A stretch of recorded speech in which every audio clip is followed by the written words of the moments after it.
So good morning guys. तो चलिए start करते हैं आज के यानी कि 20 मार्च के इंपॉर्टेंट करंट अफेयर्स को। तो इस प्रश्न में आपसे पूछ रहे हैं अभी हाल ही में किस बैंक ने यूपीआई पर रुपए क्रेडिट कार्ड पेश किया, तो आंसर होगा कैनरा बैंक। तो अभी कैनरा बैंक ने NPCI national payment corporation of India के सहयोग से भीम एप्लीकेशन का उपयोग करके रुपए क्रेडिट कार्ड लॉन्च कर दिया है। मतलब अभी तक क्या होता था, आप अपने यूपीआई पर डेबिट कार्ड को लिंक करके पेमेंट कर सकते थे, पर अब आप क्रेडिट कार्ड को भी लिंक करके पेमेंट कर पाओगे। और ऐसा किया कैनरा बैंक ने। कैनरा बैंक जिसकी स्थापना होती है 1906 में, बेंगलुरु में इसका हेडक्वार्टर है और इसके एमडी सीईओ अभी नए बने थे, के सत्यनारायण राजू उनका नाम है। अभी आपको याद हो तो अल्पसंख्यक मामलों के मंत्रालय ने, माइनॉरिटी अफेयर्स मिनिस्ट्री ने पढ़ो प्रदेश योजना को बंद कर दिया। अगर आपसे एग्जाम में पूछा जाए इस योजना को किस बैंक के माध्यम से लागू किया जा रहा था, तो आंसर होगा कैनरा बैंक। और कैनरा बैंक की टैगलाइन क्या होती है? Together we can. आपको याद है अभी उज्जीवन स्मॉल फाइनेंस बैंक के हेलो उज्जीवन एप्लीकेशन ने 13वां एजेस ग्राहम बेल अवार्ड जीता था। सूर्योदय स्मॉल फाइनेंस बैंक, इसने महिलाओं के लिए blossom women's saving account launch किया। और आईडीएफसी फर्स्ट बैंक, इसने भारत का पहला स्टिकर आधारित डेबिट कार्ड लॉन्च किया था। अच्छा, यूपीआई की फुल फॉर्म क्या होती है? Unified payment interface. अगर मैं आपसे पूछूं कि यूपीआई पर रुपए क्रेडिट कार्ड को सपोर्ट करने वाला भारत का पहला एप्लीकेशन कौन सा है? मोबीक्विक है। चलो बताओ किस भुगतान एप्लीकेशन के द्वारा भारत में पहली बार अंतरराष्ट्रीय यूपीआई भुगतान सेवा शुरू की गई? फोन पे। चलो ये बताओ भारत के यूपीआई सिस्टम को अपनाने वाला पहला देश कौन सा है? नेपाल है। चलो ये बताओ यूपीआई लाइट फीचर लॉन्च करने वाला पहला बैंक कौन सा बना? Paytm payment bank. चलो ये बताओ भारत के यूपीआई ने किस देश के पे नाउ पेमेंट सिस्टम के साथ मिलकर real time cross border agreement किया था अभी? तो आंसर होगा सिंगापुर। और चलो ये भी बताओ कि अभी यूपीआई पर रुपए क्रेडिट कार्ड को जोड़ने वाला पहला निजी क्षेत्र का प्राइवेट सेक्टर बैंक कौन सा बना था? तो आंसर होगा एचडीएफसी बैंक। और आपको याद रखना है रिलायंस जियो ये यूपीआई सुविधा देने वाला पहला टेलीकॉम ऑपरेटर है। और अगर आपसे पूछे कि यूपीआई पर क्रेडिट कार्ड का समर्थन करने वाला भारत का पहला भुगतान गेटवे ये कौन सा बना था? रेजर पे बना था। तो इतने सारे पॉइंट्स मैंने आपको रिवाइज करा दिए एक साथ, ध्यान रखना। बढ़ते हैं आगे। चलिए फिर बताइए हाल ही में किस राज्य में प्राकृतिक खेती पर अंतरराष्ट्रीय सम्मेलन का उद्घाटन ये कहां पे किया गया? तो आंसर होगा मणिपुर में। तो मणिपुर के गवर्नर कौन अभी नए बने थी? अनुसुईया उइके। उन्होंने मणिपुर के केंद्रीय कृषि विश्वविद्यालय में प्राकृतिक खेती पर अंतरराष्ट्रीय सम्मेलन का उद्घाटन किया। और इस सम्मेलन की थीम क्या है? Natural farming for revitalising environment and resilient agriculture. अच्छा, अगर मैं आपसे पूछूं अभी नाबार्ड ने प्राकृतिक खेती को बढ़ावा देने के लिए कौन सा कार्यक्रम शुरू किया था? जीवा कार्यक्रम। अगर मैं आपसे पूछूं कि कार्बन तटस्थ खेती यानी कि कार्बन न्यूट्रल खेती के तरीकों को पेश करने वाला पहला राज्य कौन सा बना था? केरल। और प्राकृतिक चिकित्सा दिवस कब मनाया जाता है? 18 नवंबर को। अब बात यहाँ पे मणिपुर की है, तो येरा मैप में मणिपुर देखो, मणिपुर की कैपिटल इम्फाल है, मुख्यमंत्री एन बीरेन सिंह है और गवर्नर अनुसुईया उइके हो गई। अभी मणिपुर में ही योसांग उत्सव मनाया गया था। शिरुई लिली महोत्सव यहाँ पे मनाया जाता है जो कि मणिपुर का राजकीय पुष्प भी है। अमूर फाल्कन फेस्टिवल भी यहाँ पे मनाया जाता है। और अभी गृह मंत्री अमित शाह ने मणिपुर में 120 फीट ऊंची पोलो प्रतिमा का उद्घाटन किया था। ये पूर्वोत्तर में सबसे ऊंचा स्मारक है और मणिपुर को पोलो खेल का जन्म स्थान भी माना जाता है। अभी कचाई लेमन फेस्टिवल ये कहाँ मनाया गया? मणिपुरी आंसर होगा। और सबसे इंपॉर्टेंट, मणिपुर में आपको मिलेगी लोकटक झील, इसी को फ्लोटिंग लेक भी कहते हैं, जिसपे है दुनिया का एकमात्र तैरता हुआ नेशनल पार्क। नाम क्या है? Kabul Lamjao national park. और इस नेशनल पार्क में उछलता कूदता हुआ एक हिरण आपको मिलेगा जिसे संगाई कहते हैं। और संगाई के नाम पे आपको याद आएगा संगाई फेस्टिवल यही मनाया जाता है जो कि यहाँ का स्टेट एनिमल भी है। अच्छा, मणिपुर का मार्शल आर्ट कौन सा है? थांगटा है। मणिपुर के काले चावल को जीआई टैग मिला था, उसे ही कहते हैं चक हाउ। मणिपुर की ही है मीराबाई चानू। मीराबाई चानू हो गई, मीना कुमारी हो गई, एमसी मैरी कॉम हो गई, इन सब का संबंध आपके मणिपुर से है, तो ये ध्यान रखना। बढ़ते आगे। चलिए फिर बताइए अभी हाल ही में बीपीसीएल के सीएमडी किसे नियुक्त किया गया? तो आंसर होगा जी कृष्ण कुमार को। बीपीसीएल मतलब भारत पेट्रोलियम कॉर्पोरेशन लिमिटेड, और इसके नए सीएमडी बन गए हैं कौन? जी कृष्ण कुमार। बीपीसीएल की स्थापना होती है 1976 में। मुंबई में हेडक्वार्टर है और अब सीएमडी बन गए हैं ये जी कृष्ण कुमार। बाकी के कृतिवासन अभी टीसीएस के सीईओ बने। एसएस दुबे 28वें कंट्रोलर जनरल ऑफ अकाउंट्स महालेखा नियंत्रक बने। और बीवीआर सुब्रमण्यम नीति आयोग के नए सीईओ बने। तो ये नाम भी न्यूज में थे, ध्यान रखना। बढ़ते हैं आगे। चलिए फिर बताइए, हाल ही में लक्सर के ब्रांड एम्बेसडर कौन बने हैं? तो आंसर होगा विराट कोहली। लक्सर एक राइटिंग ब्रांड है। लक्सर के पेन आते हैं ना, पेन वगैरह से लिखते हो लक्सर कंपनी के, बस उसी के ब्रांड एम्बेसडर बने हैं अभी विराट कोहली। और अभी तो काफ़ी सारे ब्रांड एम्बेसडर पढ़ लिए हम लोगों ने, जैसे कि अभी महिला विश्व मुक्केबाजी 2023 के ब्रांड एम्बेसडर बनी एमसी मैरी कॉम और फरहान अख्तर। अभी सी चेंज क्लाइमेट के लिए किसे भारतीय राजदूत बनाया गया? श्रेया घोड़ावत को। अभी जियो सिनेमा के बने थे ब्रांड एम्बेसडर सूर्य कुमार यादव। इसी तरह से वायाकॉम 18 के ब्रांड एम्बेसडर बने महेंद्र सिंह धोनी, जो पहले से गरुड़ एरोस्पेस के ब्रांड एम्बेसडर हैं, नावी फिनेंस के भी हैं। अभी सेवलॉन इंडिया ने दुनिया का पहला हैंड एम्बेसडर बनाया सचिन तेंदुलकर को। अभी यूनिसेफ इंडिया ने बाल अधिकारों के लिए राजदूत बनाया आयुष्मान खुराना को। रणबीर सिंह अभी पेप्सी के ब्रांड एम्बेसडर बने। हरमनप्रीत कौर प्यूमा इंडिया की बनी। निखत जरीन जो कि बॉक्सर हैं, एनएमडीसी की ब्रांड एम्बेसडर बनी। स्मृति मंधाना ये गल्फ ऑयल इंडिया की, गूवी की, और अभी हर्बल लाइफ न्यूट्रिशन इंडिया की भी ये ब्रांड एम्बेसडर बनी।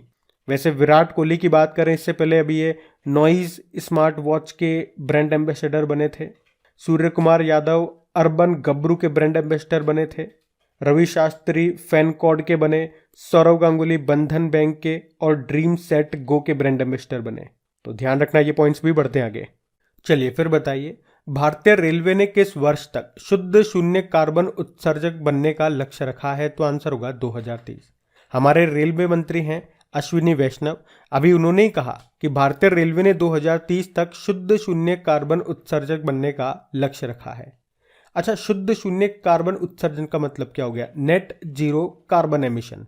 इसका मतलब ये हो गया, जितना CO2 आप पर्यावरण में छोड़ोगे उतना ही वापस आपको एब्जॉर्ब भी करना है। तो नेट कार्बन एमिशन कितना हो जाएगा? फिर 0 हो जाएगा। अब कैसे एब्जॉर्ब करना है? उसके लिए आप पेड़ लगाओ, जिससे ज़्यादा से ज़्यादा कार्बन डाइऑक्साइड को एब्जॉर्ब किया जा सके, या और भी जो भी तरीके होते हैं उनको आप इस्तेमाल करो। आपको नेट कार्बन एमिशन 0 करना है। और रेलवे का ये लक्ष्य रखा है 2030 का। मतलब आप ये कह सकते हो कि 2030 तक रेलवे पूरी तरह से ग्रीन एनर्जी पे चलने लगेगा, रिन्यूएबल एनर्जी पे, मतलब हरित ऊर्जा पे। जैसे आप सोलर एनर्जी का इस्तेमाल कर रहे हो, हाइड्रो एनर्जी का इस्तेमाल कर रहे हो, एक ऐसी एनर्जी जो कार्बन एमिशन नहीं करती है। जैसे अभी कोयला से बिजली बना रहे हैं तो आप देखते होंगे चिमनी के थ्रू धुआं निकल रहा है, तो वो तो पर्यावरण को प्रदूषित कर रही है। तो अगर railway renewable energy, green energy को इस्तेमाल करने लगेगा तो कार्बन एमिशन 0 हो जाएगा। तो 2030 का ये टारगेट याद रखना।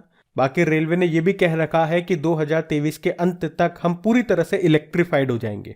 अच्छा, इसी तरह से अगर मैं आपसे पूछूं कि भारत के शुद्ध शून्य कार्बन उत्सर्जन होने का लक्ष्य कब का है? तो आंसर होगा 2070 का है। और भारत का ऊर्जा स्वतंत्रता का लक्ष्य 2047 का है। रेल मंत्री हमने कहा अश्विनी वैष्णव है। पहले रेल मंत्री कौन थे? जॉन मथाई। अच्छा, रेलवे बोर्ड के नए चेयरमैन और सीईओ कौन है? अनिल कुमार लाहोटी हैं। चलो मुझे ये बताओ, अभी दुनिया का सबसे लंबा रेलवे प्लेटफॉर्म ये कहाँ बना? तो आंसर होगा कर्नाटक में। कर्नाटक के हुबली में श्री सिद्धरुद्र रेलवे स्टेशन पे बना है, जिसकी लंबाई है 1507 मीटर। और अब जो उत्तर प्रदेश का गोरखपुर प्लेटफॉर्म है वो दूसरे स्थान पे आ गया लंबाई के मामले में। अभी आपको याद है मुंबई का चर्च गेट रेलवे स्टेशन का नाम बदल के CD देशमुख के नाम पर रख दिया गया। RBI के पहले भारतीय गवर्नर थे ये। और दिसंबर 2023 तक भारत की पहली हाइड्रोजन ट्रेन भी संचालित होगी, जिसका नाम है वंदे मेट्रो। और वंदे भारत की बात करें, पहले इसका नाम ट्रेन 18 था। ये भारत की पहली सेमी हाई स्पीड ट्रेन है, या आप यूँ कह सकते हो ये भारत की पहली बिना इंजन वाली ट्रेन है। मतलब इसमें कोई अलग से इंजन नहीं है जैसे नॉर्मल ट्रेन में होता है। वैसे इंडिया में फादर ऑफ रेलवे किन्हें कहा जाता है? डलहौजी को, क्योंकि इन्हीं के समय भारत की पहली ट्रेन चली थी मुंबई से ठाणे 1853 में। पहली वंदे भारत ट्रेन की पूछे कहाँ से कहाँ चली? दिल्ली से वाराणसी। और दक्षिण भारत की पहली मैसूर से चेन्नई चली। और सबसे इंपॉर्टेंट पॉइंट पड़ा था, अभी वंदे भारत का संचालन करने वाली एशिया की पहली महिला लोको पायलट सुरेखा यादव कहाँ से कहाँ चली थी? सोलापुर से महाराष्ट्र के छत्रपति शिवाजी महाराज टर्मिनल तक। और अभी भारतीय रेलवे ने स्वचालित ट्रेन सुरक्षा प्रणाली का परीक्षण भी किया था, उसका नाम कवच है। मतलब अगर एक ही पटरी पे आमने सामने दो ट्रेन आएगी तो उनको टकराने से रोकेगा ये सिस्टम। तो ये ध्यान रखना, सारे पॉइंट्स बढ़ते हैं आगे। चलिए फिर बताइए, हाल ही में जारी वैश्विक आतंकवाद सूचकांक में कौन टॉप पर रहा? तो आंसर होगा अफगानिस्तान। तो वैश्विक आतंकवाद सूचकांक के अनुसार भारत को 25 सबसे खराब आतंकवाद प्रभावित देशों में शामिल किया गया। तो इसे इंग्लिश में बोलोगे आप ग्लोबल टेररिज्म इंडेक्स 2023। ये इसका 10वां संस्करण है, जिसमें भारत तो टॉप 25 में है और अफगानिस्तान लगातार चौथे साल आतंकवाद से सबसे प्रभावित देश बना हुआ है। इस इंडेक्स को किसने जारी किया? Institute for economic and peace ने। अच्छा, एक डे में आपसे पूछूं, आतंकवाद विरोधी दिवस, एंटी टेररिज्म डे, बताओ ये कब मनाते हैं? तो आंसर होगा 21 मई को। एक और प्रश्न पूछता हूं, अभी 2022 का करंट अफेयर्स है ये, कि United nation security council counter terrorism committee के अध्यक्ष किसे बनाया गया था? इंपॉर्टेंट क्वेश्चन है। तो आंसर होगा टीएस तिरुमूर्ति को। आपको याद है अभी सिप्री की रिपोर्ट आई थी, उसके अनुसार 2018 से 2022 की अवधि में हथियारों के आयात के मामले में कौन सा देश टॉप पर है? तो आंसर होगा भारत। अभी IQ एयर रिपोर्ट आई थी, उसमें दुनिया के सबसे प्रदूषित देशों की सूची में भारत तो 8वें स्थान पे था और सबसे प्रदूषित देश बताया गया था चाड को। और शहरों में बात करोगे तो पाकिस्तान का लाहौर पहले स्थान पर है, फिर चाइना का होटन है और फिर है राजस्थान का भिवाड़ी। याद रखना, अभी टाइम्स की 2023 की दुनिया के महानतम स्थानों की सूची आई, जिसमें 2 भारतीय स्थानों को शामिल किया गया। वो 2 स्थान जरूर याद रखना, एक तो उड़ीसा का मयूरभंज है और एक लद्दाख है। चलो बताओ, अभी शिक्षा मंत्रालय ने लिटरेसी रेट पर अभी डेटा जारी किया था, तो सबसे कम साक्षरता दर वाला राज्य कौन सा है और कितनी है वहाँ की साक्षरता दर, लिटरेसी रेट? तो आंसर होगा बिहार है। और कितनी है? 61.8%। उसके बाद अरुणाचल प्रदेश है। सबसे ज़्यादा तो आपको पता है केरल की है, कितनी है? 94%। अभी अंतर्राष्ट्रीय IPP सूचकांक आया था, जिसको US चैम्बर्स ऑफ कॉमर्स ने जारी किया। टॉप पे तो अमेरिका है, भारत 42 पे है। अभी वर्ल्ड हैप्पीनेस इंडेक्स आया था, उसमें भारत 136 नंबर पे है, टॉप पे फिनलैंड है। उसी तरह से अभी ग्लोबल फायर पावर इंडेक्स 2023 आया था, जिसमें भारत 4थे स्थान पर है, टॉप पे अमेरिका है। तो ध्यान रखना, ये पॉइंट्स भी बढ़ते आगे। चलिए फिर बताइए, हाल ही में नेपाल के तीसरे उपराष्ट्रपति के रूप में किसे चुना गया? तो आंसर होगा राम सहाय प्रसाद यादव। तो राम सहाय यादव ये नेपाल के अभी तीसरे उपराष्ट्रपति बने हैं। आपको याद है अभी नेपाल के नए राष्ट्रपति कौन बने थे? उनका नाम है रामचंद्र पौडेल। और राम से ही याद रखना, राम भुलाए समिति। अभी हमने पढ़ा भी था, राजस्थान में जो 19 नए जिले बने हैं वो किसकी सिफारिश पे हैं? राम भुलाए समिति। तो देखो, राम जी ने चाहा, राम जी की इच्छा हुई तो मैं आपको भूलने नहीं दूंगा चीजें। बाकी आप जानते हो अभी नाइजीरिया के प्रेसिडेंट बने थे बोला टिनुबू, बांग्लादेश के प्रेसिडेंट बने हैं मोहम्मद शहाबुद्दीन। बात नेपाल की है तो ये रहा मैप में नेपाल, कैपिटल इसके काठमांडू है। और काठमांडू में ही आपको सार्क का हेडक्वार्टर मिलेगा, करेंसी नेपाली रुपया हो गई। और प्रधानमंत्री कौन है? पुष्प कमल दहल प्रचंड। और भारत और नेपाल के बीच में कौन सी एक्सरसाइज होती है? सूर्य किरण एक्सरसाइज। वैसे भारत के कितने राज्य हैं जो नेपाल के साथ सीमा बनाते हैं? 5, उत्तराखंड, यूपी, बिहार, पश्चिम बंगाल और सिक्किम। अच्छा, एक नेपाली नेत्र रोग विशेषज्ञ हैं डॉक्टर सेंडुक रुइट, उनका नाम याद रखना, क्योंकि अभी मानवता की सेवा के लिए उन्हें ISA पुरस्कार 2021-22 मिला था। ये बहरीन देश का शीर्ष नागरिक पुरस्कार है। बाकी आप जानते हो भारत की UPI सिस्टम को अपनाने वाला पहला देश नेपाल ही है। तो ये पॉइंट्स ध्यान रखना, बढ़ते हैं आगे। चलिए बताइए, अभी हाल ही में कृषि मंत्री ने कहां पर एग्री यूनिफेस्ट का उद्घाटन किया? तो आंसर होगा बेंगलुरु। तो अभी भारत के जो कृषि और किसान कल्याण मंत्री हैं नरेंद्र सिंह तोमर, उन्होंने कर्नाटक के बेंगलुरु में आयोजित एग्री यूनिफेस्ट का आयोजन किया। इसे बेंगलुरु कृषि विश्वविद्यालय के द्वारा भारतीय कृषि अनुसंधान परिषद के सहयोग से आयोजित किया गया। अच्छा, चलो कुछ इंपॉर्टेंट समिट्स जो अभी हुई है उनका हम रिवीजन करते हैं एक बार। अभी 5वां आसियान भारत व्यापार सम्मेलन का आयोजन कहाँ हुआ था? कुआलालंपुर में। अभी 23वां राष्ट्रमंडल कानून सम्मेलन का आयोजन हुआ था गोवा के पणजी में। अभी अखिल भारतीय महिला लोक कला सम्मेलन का आयोजन हुआ मुंबई में। बताओ किस शहर में? बायो एशिया शिखर सम्मेलन 2023 का 20वां संस्करण हुआ हैदराबाद में। राष्ट्रीय युवा संसद महोत्सव का 4था संस्करण हुआ नई दिल्ली में। राष्ट्रपति द्रौपदी मुर्मू ने 7वें अंतर्राष्ट्रीय धम्म सम्मेलन का आयोजन किया भोपाल में। उत्तर प्रदेश वैश्विक निवेशक शिखर सम्मेलन 2023 का आयोजन हुआ लखनऊ में। अभी फरवरी की बात है, 22वां विश्व सतत विकास शिखर सम्मेलन सस्टेनेबल डेवलपमेंट समिट का आयोजन हुआ नई दिल्ली में ही। अभी ग्लोबल बिजनेस समिट का आयोजन हुआ नई दिल्ली में, जबकि ग्लोबल टेक समिट का आयोजन हुआ था विशाखापत्तनम में। आप जानते हो अभी फरवरी में 23वां India international sea food show का आयोजन का हुआ था कोलकाता में। और अभी पहला भारत स्टॉक डेवलपर सम्मेलन का आयोजन का हुआ नई दिल्ली में। और अभी 8वां इंडिया इंटरनेशनल साइंस फेस्टिवल का आयोजन हुआ था भोपाल में। वैसे अभी अंतर्राष्ट्रीय पर्यटन व्यापार मेला फितूर का आयोजन हुआ था मैड्रिड स्पेन में। तो ये पॉइंट्स आप जरूर याद रखना। बढ़ते हैं आगे। चलिए फिर बताइए, हाल ही में एटीपी मास्टर्स 1000 खिताब जीतने वाले सबसे उम्रदराज टेनिस प्लेयर कौन बन गए? तो आंसर होगा रोहन बोपन्ना। तो भारत के टेनिस प्लेयर हैं रोहन बोपन्ना और अभी एटीपी मास्टर्स 1000 खिताब जीतने वाले ये सबसे उम्रदराज खिलाड़ी बन गए हैं। उनकी उम्र 45 वर्ष है और बोपन्ना ने अब तक 24 एटीपी खिताब जीते हैं, जिसमें 5 एटीपी मास्टर्स 1000 शामिल हैं। अच्छा, टेनिस से एक फेड कप आपको याद होगा। वैसे अभी इसका नया नाम बिली जीन किंग कप है और पहले इसका नाम फेड कप था। महिलाओं का टेनिस टूर्नामेंट है। अभी ये स्कॉटलैंड के ग्लासगो में हुआ था 2022 में, जिसको स्विट्जरलैंड ने जीता था ऑस्ट्रेलिया को हरा करके। और टेनिस प्रीमियर लीग को जीता है हैदराबाद स्ट्राइकर ने। और अभी सबसे लेटेस्ट और इम्पोर्टेंट प्रश्न आपको रिवाइज कराऊं तो ऑस्ट्रेलियन ओपन की बात होगी। 2023 का पहला ग्रैंड स्लैम और इसमें वुमेन सिंगल टाइटल जीता है आर्यना सबालेंका ने, ये बेलारूस की है। और मेंस सिंगल टाइटल जीता है नोवाक जोकोविच ने, ये सर्बिया के हैं।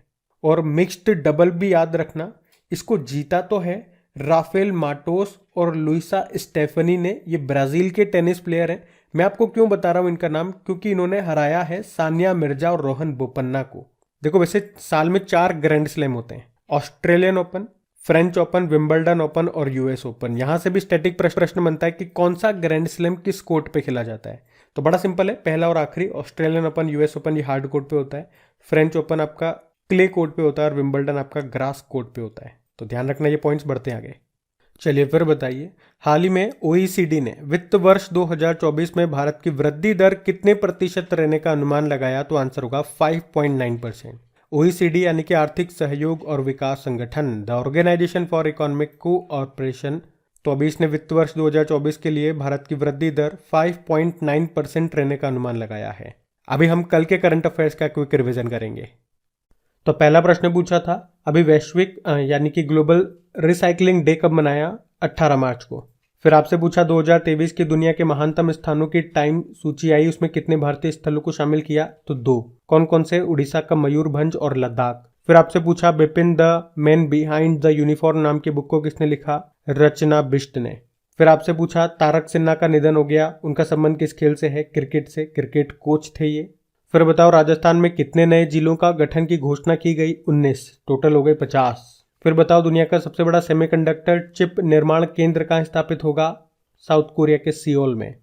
फिर बताओ अभी डीजल परिवहन के लिए 131.5 किलोमीटर लंबी मैत्री पाइपलाइन कहाँ शुरू हुई? भारत बांग्लादेश के बीच। फिर बताओ फूलदेई महोत्सव ये कहाँ मनाया गया? उत्तराखंड में। फिर बताओ 880 मीटर लंबी बाईपास सुरंग T5 ये कहाँ शुरू हुई? जम्मू कश्मीर में। और फिर बताओ गंगा में सांप ब्रेकिंग इंडिया 2.0 नाम की बुक को किसने लिखा? राजीव मल्होत्रा और विजया विश्वनाथन ने। अब कल का होमवर्क प्रश्न देखते हैं और सेशन एंड करते हैं। तो कल के वीडियो में आपसे पूछा गया था कि फेडरल बैंक लिटरेरी अवार्ड 2022 से किसे सम्मानित किया गया? तो आंसर होगा के वेणु को। आप सभी ने प्रश्न का बिल्कुल सही उत्तर दिया है। और 19 मार्च के डेली करंट अफेयर्स क्विज के रिजल्ट हमारे पास आ चुके हैं। टॉप 5 स्टूडेंट्स की बात करें तो टॉप किया है पवन कुमार ने, कॉन्ग्रेचुलेशन पवन। फिर विशाल हैं, चंद्रेश हैं, नीरज हैं और मयंक हैं। आप सभी को कॉन्ग्रेचुलेशन। बाकी आप लोग भी क्विज लगाइए, अच्छे से प्रैक्टिस कीजिए इनकी। कहाँ मिलेगी क्विज? क्रेक एग्जाम एप्लीकेशन पे, वहीं पे इनकी पीडीएफ भी आपको मिल जाएगी। क्रेक एग्जाम एप्लीकेशन का लिंक नीचे डिस्क्रिप्शन बॉक्स में मिलेगा। और चैनल को अभी तक आपने लाइक नहीं किया तो लाइक कर दीजिए, शेयर भी कर दीजिए अपने दोस्तों के साथ में। चैनल पे पहली बार हैं तो क्रेक एग्जाम चैनल को सब्सक्राइब करके पास में बेल आइकन को प्रेस कर लीजिएगा और ऑल नोटिफिकेशन को सेट कर लीजिएगा, ताकि जब भी वीडियो अपलोड हो उसका नोटिफिकेशन आपको मिल सके।